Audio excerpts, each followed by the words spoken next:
मैं डॉक्टर विनाशपति तिवारी, प्रवक्ता गणित, राजकीय जुबली इंटर कॉलेज गोरखपुर से इस ऑनलाइन वीडियो क्लास के नए भाग में आपका मैं एक बार फिर स्वागत करता हूं। आज हम लोग कक्षा 12 विषय गणित अध्याय 5 सांतत्य एवं अवकलनीयता कॉन्टिन्यूटी एंड डिफरेंशियबिलिटी के चौथे भाग का अध्ययन करने जा रहे हैं।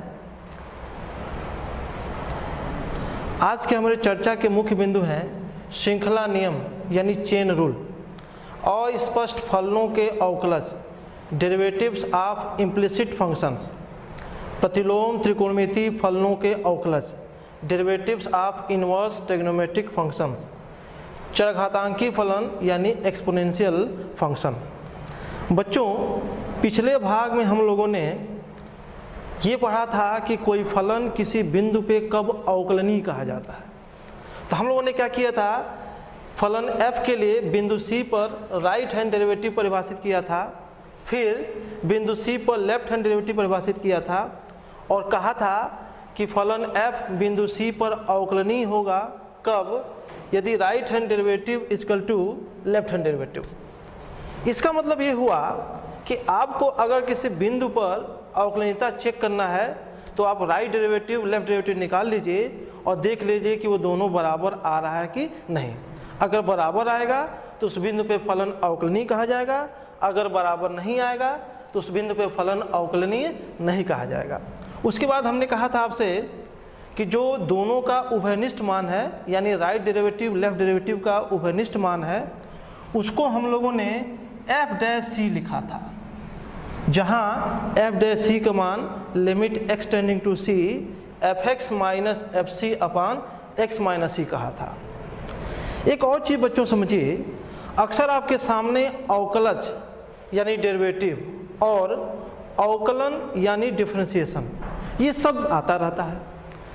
ध्यान देंगे, अवकलज निकालने की जो प्रक्रिया है उसे अवकलन कहा जाता है, यानी डेरिवेटिव निकालने का जो प्रोसेस है, जो प्रक्रिया है, उसको क्या कहते हैं, डिफरेंशिएशन कहते हैं। अब हम इसके आगे बढ़ते हैं। आपके सामने दिख रहा है श्रृंखला नियम यानी चेन रूल। समझिए इसको क्या कहता है नियम। माना f एक वास्तविक मानी फलन है जो दो फलनों u और v का संयोजन है। बच्चों, यहाँ पे u जो है x का फलन है और v क्या है, ये भी x का फलन है। तो f बराबर v/o(u), ये संयोजन का सिंबल है। v/o(u) मतलब v और u का संयोजन।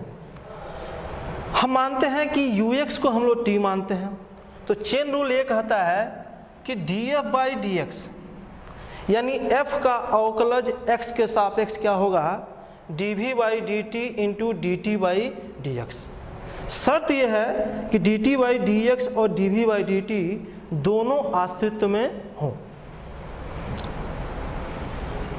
इस नियम के द्वारा अगर हम एक उदाहरण हल करें, साइन एक्स क्यू का अवकलज ज्ञात कीजिए। हम यहाँ पे चेन रूल लगाने जा रहे हैं। देखिए कैसे, हम मान लेते हैं ux बराबर एक्स क्यू। जो एक्स क्यू लिखा है इसको हम लोग ux मान लेते हैं। अभी हमने आर्टिकल में देखा कि हम लोगों ने ux को t माना था, तो हमने मान लिया क्या, t बराबर ux बराबर एक्स क्यू। इसलिए यहाँ पे vt कितना हो जाएगा, vt हो जाएगा साइन t। अब देखिए fx, तो fx कितना है, v/o(u)x, इसका मतलब v(u)(x).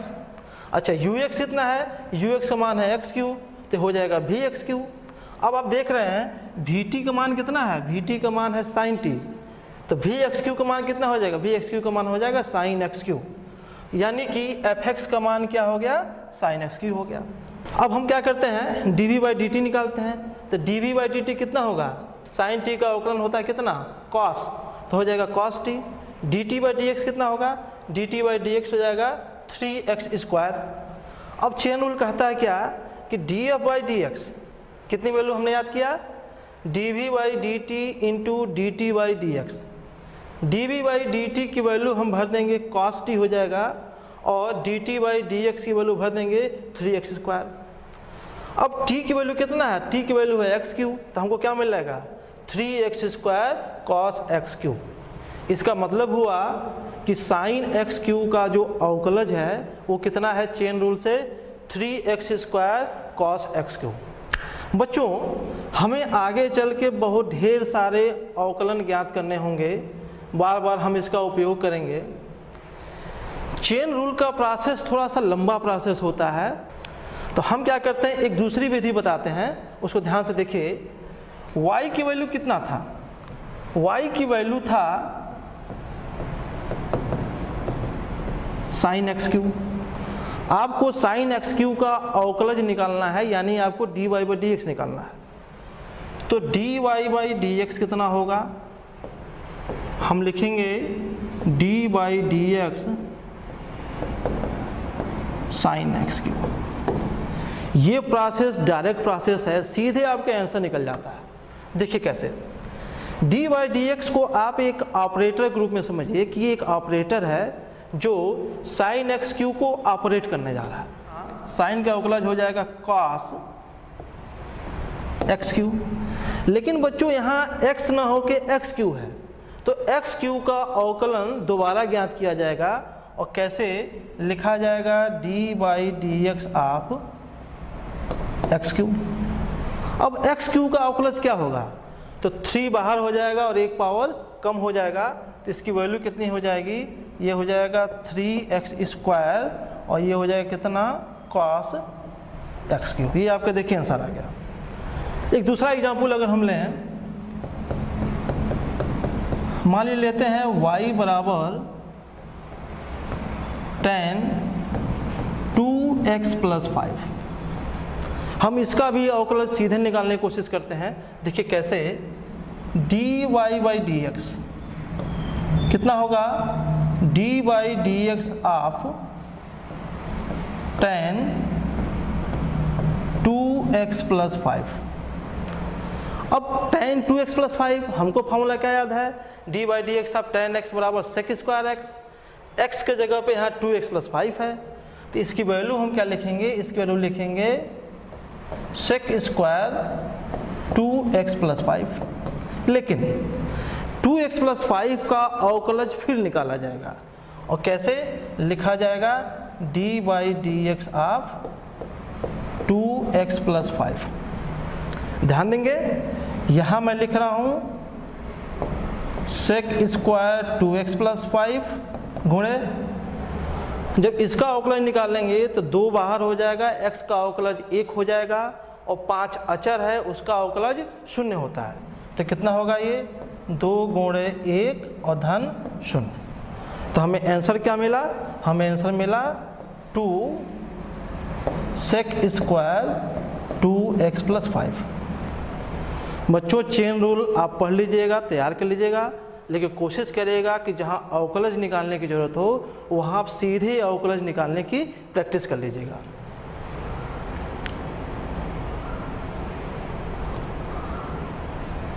आगे बढ़ते हैं, नया आर्टिकल, अस्पष्ट फलनों के अवकलज।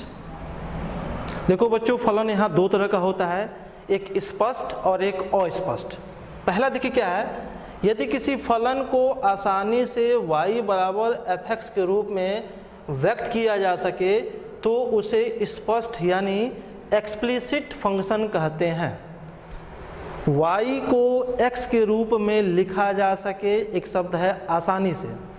देखिए y बराबर 3x² + 8, y बराबर साइन एक्स। फर्स्ट ईयर में जो अवकलज आपने अब तक ज्ञात किया वो सारे स्पष्ट फलन के उदाहरण थे। y बराबर साइन एक्स अवकलज पूछा जाए तो dy/dx बराबर cos x। y बराबर 3x² + 8 अवकलज पूछा जाए तो dy/dx बराबर 6x + 0। आपने स्पष्ट फलनों के अवकलज फर्स्ट ईयर में बढ़िया से लगा लिया है।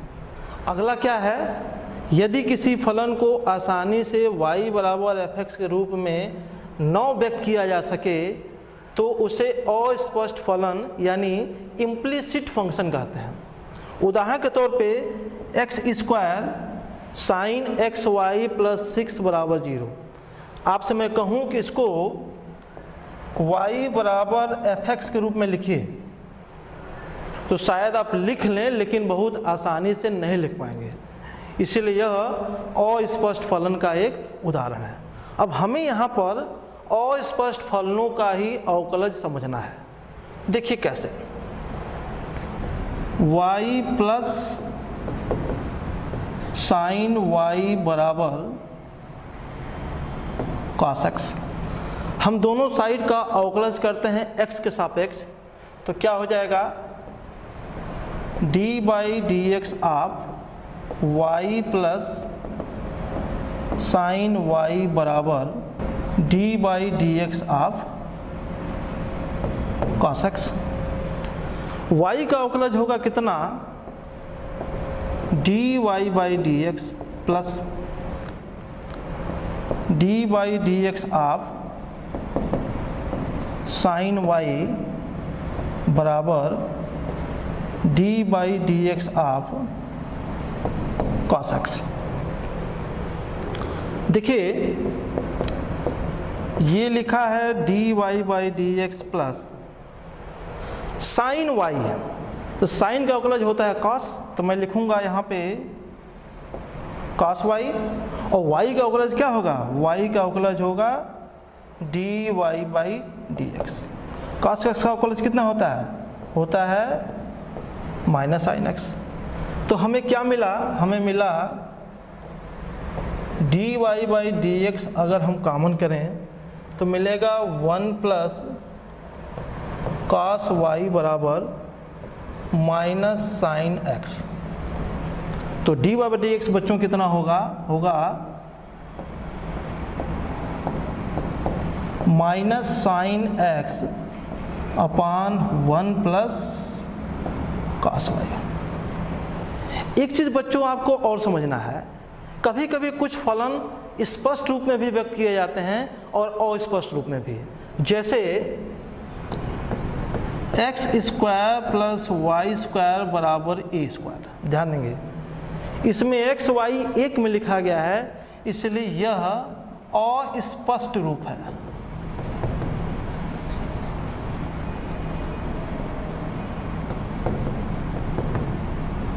अस्पष्ट रूप है। लेकिन अगर हम इसको ऐसा करें कि वाई स्क्वायर बराबर a square minus x square, यानी y बराबर a square minus x square के पावर 1/2, ध्यान दीजिएगा यहाँ y को x के रूप में लिखा गया है, इसीलिए यह जो लिखा गया है यह उसी फलन का स्पष्ट रूप है। मतलब ये कौन सा रूप है, स्पष्ट रूप है। आप इसका अवकलन करेंगे तो स्पष्ट रूप में नहीं बल्कि अस्पष्ट रूप में आएगा, और इसका अवकलन करेंगे तो वो स्पष्ट रूप में आएगा। दूसरी बात, आप अगर इसका अवकलन करेंगे तो आपके अवकलज में y आएगा, लेकिन जब आप इसका अवकलज ज्ञात करेंगे तो आपके उत्तर में y नहीं आने वाला है। तो मैं विश्वास करता हूँ, ये उम्मीद करता हूँ कि आप स्पष्ट और अस्पष्ट फलन भली भांति समझ चुके होंगे। अगला टॉपिक, प्रतिलोम त्रिकोणमितीय फलनों के अवकलज, derivatives of inverse trigonometric function. आप अध्याय 2 में प्रतिलोम त्रिकोणमितीय फलन को बहुत ठीक ढंग से आप पढ़ चुके हैं। अब हम उन्हीं फलनों का यहाँ अवकलज की बात करना है। पहला फलन लेना है f(x) बराबर साइन इनवर्स x का अवकलज ज्ञात कीजिए। मान लीजिए कि इसका अस्तित्व है। देखिए हम लोग कैसे निकालते हैं इसको, माना y बराबर f(x) बराबर साइन इनवर्स x, इस फलन को हम y मान लेते हैं। तो आप समझिए प्रतिलोम त्रिकोणमितीय फलन के कॉन्सेप्ट के अनुसार साइन y की वैल्यू कितनी हो जाएगी, साइन y की वैल्यू हो जाएगी x, इसको मैं 2 मान लेता हूँ। अब अगर इसका अवकलज निकाला जाए तो क्या होगा, d by d x of sine y बराबर d by d x of x. साइन y का अवकलज सीधे निकालिए, कैसे निकालेंगे, साइन का हो जाएगा कॉस, तो हो जाएगा कितना कॉस वाई, वाई का हो जाएगा d y by d x बराबर एक्स का हो जाएगा 1। तो d y by d x कितना आएगा, तो d y by d x आएगा आपका कितना 1 बटे कॉस वाई। तो आपको यहाँ मिलेगा कितना under root 1 minus sine square y. देखिए बच्चों, अब अगर इसमें y की वैल्यू हम पुट करें, यानी साइन y की वैल्यू अगर x बने, तो हमें क्या मिलेगा, मिलेगा d y by d x बराबर 1 upon under root 1 minus x square. अब यहाँ एक चीज़ समझना है कि x की वैल्यू क्या क्या हो सकता है। ध्यान देंगे, x की वैल्यू ज्ञात करने के लिए हमें यह सोचना पड़ेगा कि यह चीज़ अंडर रूट में लिखा है। तो अंडर रूट में लिखा है तो हमेशा पॉजिटिव होना चाहिए। ध्यान देंगे, हर की वैल्यू 0 नहीं होनी चाहिए, क्योंकि 0 होगा तो इसकी वैल्यू अपरिमित हो जाएगा। इसका मतलब ये हुआ कि 1 माइनस एक्स स्क्वायर की वैल्यू 0 से बड़ा होना चाहिए। इसका मतलब हुआ, आपने फर्स्ट ईयर में पढ़ा होगा रैखिक समीकरण का, उसके हिसाब से एक्स स्क्वायर माइनस 1 की वैल्यू लेस देन 0 होगा, और इसका मतलब x minus 1 x plus 1 less than 0 होगा। तो अब आप याद करिए x की कितनी वैल्यू होगी, x की वैल्यू होगा कितना, this imply x belonging to -1 से +1 खुला अंतराल। मतलब x की वैल्यू -1 नहीं हो सकता है, x की वैल्यू +1 नहीं हो सकता है, x की वैल्यू -1 +1 के बीच में कोई भी वास्तविक संख्या हो सकता है। तो हमको मिला क्या, हमें एक यहाँ फार्मूला मिला क्या कि therefore d by d x of sine inverse x बराबर 1 by under root 1 minus x square. जहाँ x क्या है, तो x हमारा है x बिलोंगिंग टू -1 से +1। बच्चों, ये एक फार्मूले के रूप में है, आप इसको भली भांति याद कर लीजिएगा। इसी प्रकार जो बाकी के प्रतिलोम त्रिकोणमितीय फलन हैं, उनका भी अवकलज आप निकाल सकते हैं। जैसे d by d x of cos inverse x, इसकी वैल्यू होती है -1 upon under root 1 minus x square, जहाँ x belonging to open interval -1 से +1। D by d x of tan inverse x बराबर 1 बाई 1 प्लस एक्स स्क्वायर, जहाँ x belonging to r। इसी तरीके से आप सेक इनवर्स एक्स का, कोसेक इनवर्स एक्स का और कॉट इनवर्स एक्स का अवकलज याद कर देंगे और उसको भली भांति से आप याद कर लेंगे। अब हम लोग आगे बढ़ते हैं और एक उदाहरण लेते हैं। यदि y बराबर sine inverse 2x upon 1 plus x square, तो d y by d x याद करिए। बड़ा आसान सवाल है ये, देखिए कैसे। y की वैल्यू है sign inverse 2x upon 1 plus x square. प्रतिलोम त्रिकोणमितीय फलन में आप याद करिए, यह किस चीज़ की वैल्यू है, यह वैल्यू है 2 tan इनवर्स x की। अब आपसे पूछा जा रहा है d y by d x, तो d y by d x कैसे आएगा, d y by d x बराबर 2 d by d x of tan inverse x। और अभी हम लोगों ने tan इनवर्स x का फार्मूला देखा था, कितना था, d by d x of tan inverse x बराबर 1 बाई 1 प्लस एक्स स्क्वायर। तो कितनी वैल्यू आ जाएगी, 2 अपान 1 बाई 1 प्लस एक्स स्क्वायर। ये आपका आंसर आ गया। अगला कॉन्सेप्ट जो कि आपके लिए बहुत ही महत्वपूर्ण कॉन्सेप्ट है, चर घातांकी फलन, एक्सपोनेंशियल फंक्शन क्या होता है, हम लोग इसको समझेंगे। देखिए, फलन y बराबर एफ एक्स ए के पावर x, जहाँ a क्या है, वास्तविक संख्या है, और दूसरी महत्वपूर्ण चीज़ a हमेशा 1 से बड़ा होना चाहिए। बच्चों ध्यान देंगे, a वास्तविक होना चाहिए और 1 से बड़ा होना चाहिए। अगर ऐसा है तो जो फलन f(x) बराबर a के पावर x आपको दिख रहा है, यह क्या है? यह कहलाता है चरघातांकी फलन। उदाहरण स्वरूप 2 के पावर x, 5 के पावर x, 10 के पावर x, ये सारे चरघातांकी फलन के उदाहरण हैं। अगली बात, इसका प्रांत क्या है? r है। परिसर यानी रेंज क्या है? r+, यानी सभी धनात्मक वास्तविक संख्या। इसका परिसर r+ इसलिए है, जैसे मान लीजिए 10 के पावर x है। अब 10 के पावर कुछ भी करिए, हमेशा वो धनात्मक संख्या ही देगा। जैसे 10 के पावर 2 करेंगे तो भी +100 आएगा, और 10 के पावर -2 करेंगे तो +1/100 आएगा। x की वैल्यू चाहे धनात्मक रखिए चाहे ऋणात्मक रखिए, 10 के पावर x की वैल्यू हमेशा धनात्मक ही आने वाली है। अगली बात, चरघातांकी फलन सदैव वर्धमान फलन यानी इंक्रीजिंग फंक्शन होता है, अर्थात जैसे जैसे हम x अक्ष के धन दिशा की ओर बढ़ते हैं, फलन ऊपर उठता जाता है। आपको आगे चल के वर्धमान फलन, ह्रासमान फलन पढ़ाया जाएगा। यहाँ ये कहा जा रहा है कि चरघातांकी फलन हमेशा वर्धमान फलन होता है। हम इसका ग्राफ बनाते हैं, y बराबर 10 के पावर x।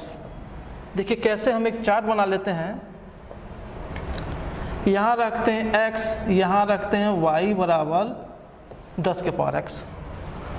आप अगर x की वैल्यू 0 भरेंगे तो कितना आ जाएगा? 1 आ जाएगा। आप अगर x की वैल्यू 1 भरेंगे तो ये 10 हो जाएगा। x की वैल्यू 2 भरेंगे तो कितना होगा? ये x की वैल्यू 2 भरेंगे तो 100 हो जाएगा। x की वैल्यू -1 भरेंगे तो -0.1 हो जाएगा। x की वैल्यू आप -2 भरेंगे तो -0.01 आ जाएगा। अब इसे ग्राफ को हम देखते हैं कैसे। ये y अक्ष है, ये x अक्ष है। इसका ग्राफ कुछ इसी टाइप से होता है, ध्यान दीजिएगा। ये x अक्ष की धन दिशा है, ये y अक्ष की धन दिशा है, ये 0 है, 0 पे इसकी वैल्यू 1 होता है। जैसे जैसे x बढ़ता जाता है, फलन ऊपर बहुत तेजी से उठता जाता है। 0 पर इसकी वैल्यू 1 होता है, 1 पे इसकी वैल्यू 10 होगा, 2 पे इसकी वैल्यू 100 होगा। अब देख रहे हैं कि x के बढ़ने के साथ f(x) बहुत तेज बढ़ रहा है। यही वक्र किसका है? y बराबर 10 के पावर x। इसी टाइप का कर्व बनेगा 5 के पावर x, 2 के पावर x इत्यादि।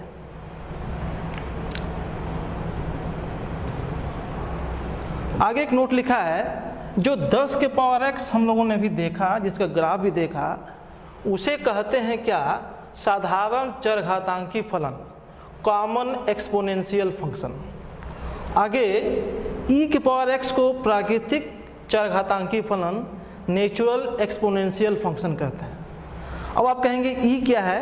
फर्स्ट डे में आपने इसको देखा था कि e की वैल्यू होता है कितना?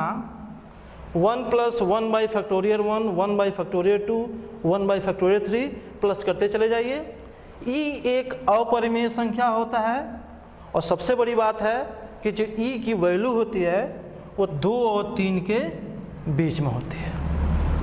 देखिए चरघातांकी फलन आपको कहा गया है a के पावर x। a क्या है? a 1 से बड़ा है। e क्या है? e 2 और 3 के बीच में है, यानी e भी 1 से बड़ा है। अर्थात अगर एक जगह पे हम e ले लें तो हमें मिलेगा e के पावर x। तो e के पावर x हम लोग बोलते हैं क्या? प्राकृतिक चरघातांकी फलन, नेचुरल एक्सपोनेंशियल फंक्शन। दूसरी बात, बहुत महत्वपूर्ण चीज, कि जो e के पावर x का अवकलज होता है, क्या होता है? d/dx ऑफ e के पावर x, वो e के पावर x ही होता है। यह एक बहुत महत्वपूर्ण फार्मूला आपके लिए है, आप इसको याद कर लीजिएगा कि d/dx ऑफ e के पावर x बराबर e के पावर x। आप चाहें तो प्रथम सिद्धांत से इसको प्रूव कर सकते हैं। एक उदाहरण लेते हैं, यदि y बराबर e के पावर -x तो dy/dx ज्ञात कीजिए। देखिए कैसे, y बराबर e के पावर -x, तो dy/dx कितना हो जाएगा? dy/dx ऑफ e के पावर -x। अब e के पावर x का अवकलज होता है e के पावर x, तो इसकी वैल्यू कितनी होगी e के पावर माइनस x। लेकिन आपको माइनस x का अवकलज दोबारा करना पड़ेगा, जैसे हम लोगों ने चेन रूल के एक वैकल्पिक विधि में देखा, जो हम लोग सीधे अवकलज निकाल रहे हैं, उस नियम के हिसाब से हमें माइनस x का अवकलज फिर करना पड़ेगा। तो हम लिखेंगे d by d x of minus x, minus बाहर हो जाएगा, x का अवकलज 1 हो जाएगा, तो आपको आंसर मिले कितना माइनस e के पावर माइनस x, आंसर आ गया। इसी प्रकार आप बाकी भी एक्सपोनेंशियल फंक्शन का अवकलज कर सकते हैं। आपसे पूछा जाए कि y बराबर e के पावर 2x, तो अवकलज कैसे करेंगे? अवकलज करेंगे dy बाई डी एक्स बराबर d by d x e के पावर 2x। e के पावर 2x का अवकलज कितना होगा? e के पावर 2x का e के पावर 2x होगा, और 2x का अवकलज दोबारा किया जाएगा, तो क्या मिलेगा d by d x of 2x, 2 बाहर हो जाएगा, x का अवकलज 1 हो जाएगा, तो आपको मिलेगा कितना 2 e के power 2x।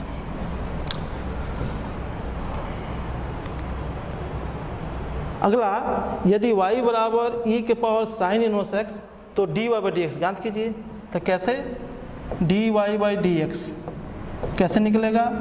d by d x आप e के power sine inverse x, exponential का डेरिवेटिव है, तो कितना होगा?